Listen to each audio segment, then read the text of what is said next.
So start करते हैं।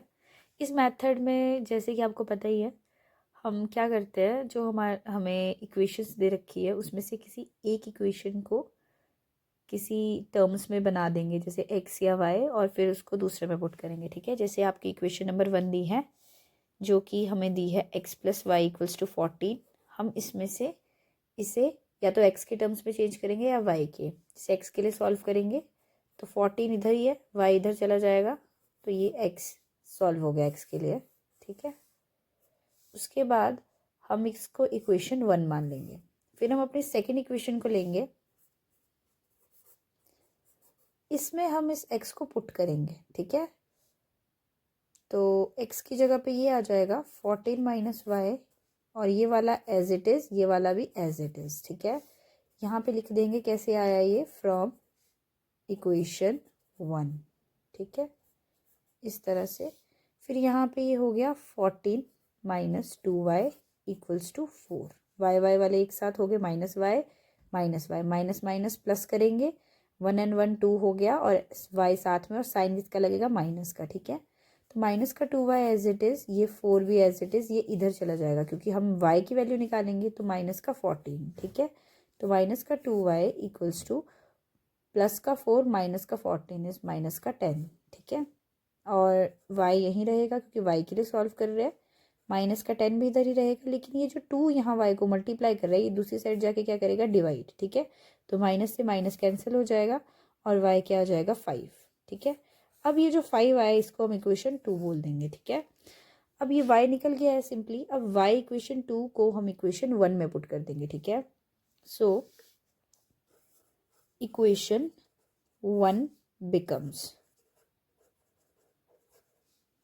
Equation 1 पे था x equals to 14 minus y, y की जगह लिख देंगे 5, और y में 5 माइनस किया तो ये आ गया, 14 में 5 माइनस किया तो 9 आ गया। ठीक है, तो अल्टीमेटली हमारे पास x जो है वो आ गया 9, और y जो है आ गया 5।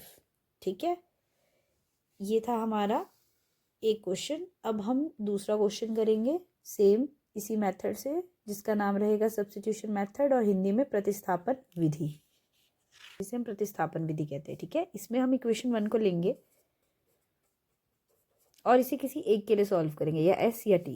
तो मैं s के लिए सॉल्व करती हूँ, 3 इधर आ गया प्लस t, तो ये हमारा इक्वेशन 1 निकल गया। ठीक है, अब हम दूसरे को उठाएंगे, तो हम देख पा रहे हैं यहाँ पर जो हमारी इक्वेशन है इसमें हमें फ्रैक्शन नज़र आ रही है। तो जो फ्रैक्शन की टर्म्स होती है, पहले हम उसे सिंपल बनाने के लिए एलसीएम लेते हैं। ठीक है, तो यहाँ लेफ्ट साइड पे हम देखें तो बेस में 3 और 2 है, तो इसका एलसीएम ले लेंगे। 3 और 2 का एलसीएम 6 आता है, तो हम यहाँ 6 लिख लेंगे। 3 के टेबल में 6 किससे आता है, 2 से।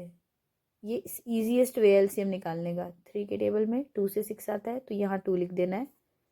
इस ब्रैकेट में ऊपर वाला जो है वो s लिखा है, ये प्लस, ये 2 के टेबल में 6 किससे आता है, 3 से, और ब्रैकेट में ऊपर वाला जो t है, और इक्वल्स 2 में तो 6 है ही है।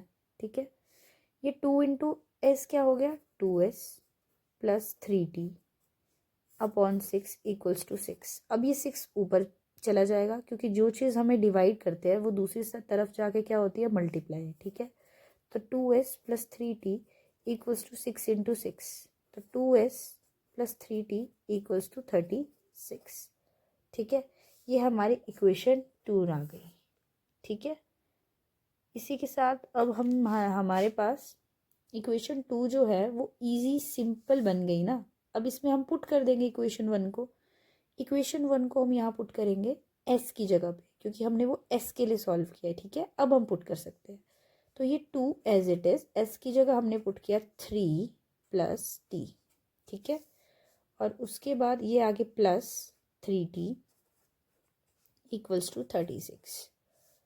फिर अब ये 2 3 से मिलने जा रहा है, तो 2 3 ज़ार 6 plus 2t plus 3t as it is, 36 as it is. अब टी वाले 2 है, ये 6 तो किसी काम का है नहीं हमारा, तो ये आ गया 5t, इधर 36 रहा, और ये 6 आ गया इधर। ठीक है, 5t as it is, 36 minus 6 क्या हो गया आपका, 30, टी एज इट इज़, 5 यहाँ मल्टीप्लाई हो रहा है, दूसरी तरफ क्या हो जाएगा, डिवाइड। ये आ गया टी, ठीक है। इसको हम इक्वेशन 3 बोल देते हैं। तो इक्वेशन 3 को हम इक्वेशन 1 में डालेंगे ताकि हमारा एस आ जाए। तो putting equation 3 in equation 1, we get s equals to 3 plus t पे क्या है हमारा 6, ये रहा। तो ये आ गया 9, s आ गया हमारा 9। तो therefore t equals to 6 and s equals to 9, ठीक है। ये हमारे रिक्वायर्ड आंसर्स थे, ठीक है। तो ये था हमारा सब्स्टिट्यूशन मेथड। Thank you.